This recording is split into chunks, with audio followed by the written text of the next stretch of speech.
Lahore monitoring discuss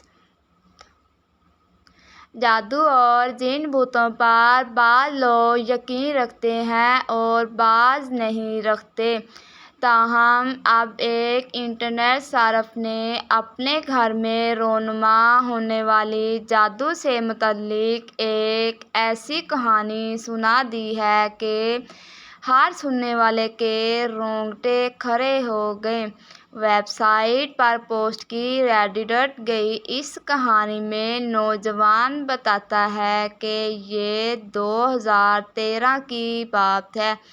میرے بڑے بھائی کی شادی کو 3-4 ماہ ہو گئے تھے اور وہ دونوں ہنسی خوشی رہ رہے تھے، پھر اچانک ہم پر ایک مصیبت آ پڑی۔ ایک روز میں میرے بھائی اور والد ٹی وی لاؤنج میں تھے اور میری بھابھی اپنے بیڈ روم میں سو رہی تھی کہ اچانک اس کے چیخنے، چلانے اور رونے کی آوازیں آنے لگیں۔ ہم لوگ دوڑ کر اس کے کمرے میں گئے اور سامنے کا منظر دیکھ کر ہمارے اعصاب ختم ہو گئے۔ وہ دونوں ہاتھوں اور پیروں کو سامنے کی طرف اس طرح چلا رہی تھی جیسے کسی چیز کو پیچھے دھکیل رہی ہو۔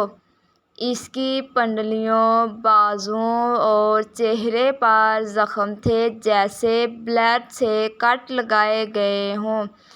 ان سے خون بہہ رہا تھا۔ اس کے بعد یہ بات روز کا معمول بن گئی۔ روزانہ شام کے وقت بھابھی کی یہی حالت ہوتی اور گھر والے کہتے کہ اس پر کالا جادو کیا گیا ہے۔ پہلے میں اس پر یقین نہیں کرتا تھا اور سمجھتا تھا کہ اسے کوئی ذہنی عارضہ ہے۔ پھر ایک روز میں اور میری والدہ گھر میں تھے کہ میری بھابھی کی حالت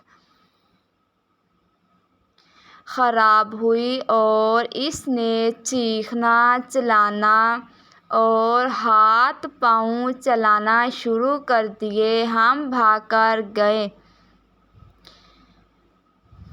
میری ماں نے اس کے ہاتھ پکڑے اور میں نے ٹانگیں قابو کیں۔ اس دوران میں نے اس کی ٹانگوں پر خود بخود ٹک لگتے ہوئے دیکھے، جیسے اس کی جلد خود بخود پھٹ رہی ہو۔ 3-4 ماہ تک یہی سلسلہ جاری رہا۔ ہم جتنے علماء کو جانتے تھے سب کو بلایا لیکن کوئی افاقہ نہ ہوا۔ سب یہی کہتے ہیں کہ کسی حاسد نے بھابھی پر کالا جادو کروایا ہے اور ایک جن ہے جو بھابھی کے ساتھ یہ سب کچھ کر رہا ہے۔ بھابھی بھی ہمیں بتاتی کہ ایک جن ہے جو اس کے ساتھ یہ سلوک کرتا ہے۔ ایک روز وہ جن میرے بھائی بھابھی کے شوہر کا روپ دھار کر بھابھی کے پاس گیا اور اسے چھت پر لے گیا اور اسے نیچے دھکا دینے کی کوشش کی۔ بھابھی کے چیخنے پر بھائی بھاگم بھاگ چھت پر گیا اور اسے نیچے لے آیا۔ اسی دوران بھائی کا ایک بار اسقاط حمل بھی ہو گیا۔ بالآخر میرے بھائی کے ایک دوست نے بتایا کہ اس کے دوست کے دادا جی جن نکال سکتے ہیں۔ بھائی اس بزرگ کے پاس گیا۔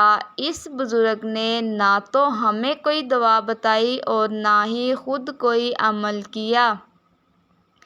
انہوں نے بھابھی کو ایک نصیحت کی کہ وہ بھابھی کو کم از کم 1 سال تک کبھی اکیلے سفر نہ کرنے دیں۔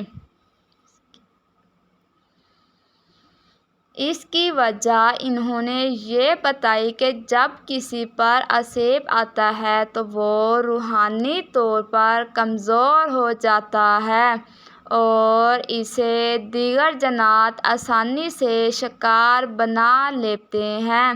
بھابھی نے اس نصیحت پر عمل کیا اور اس کے بعد بھابھی کے ساتھ کبھی ویسا واقعہ پیش نہیں آیا۔ اب دونوں ہنسی خوشی زندگی گزار رہے ہیں اور ان کی 2 سال کی بیٹی بھی ہے۔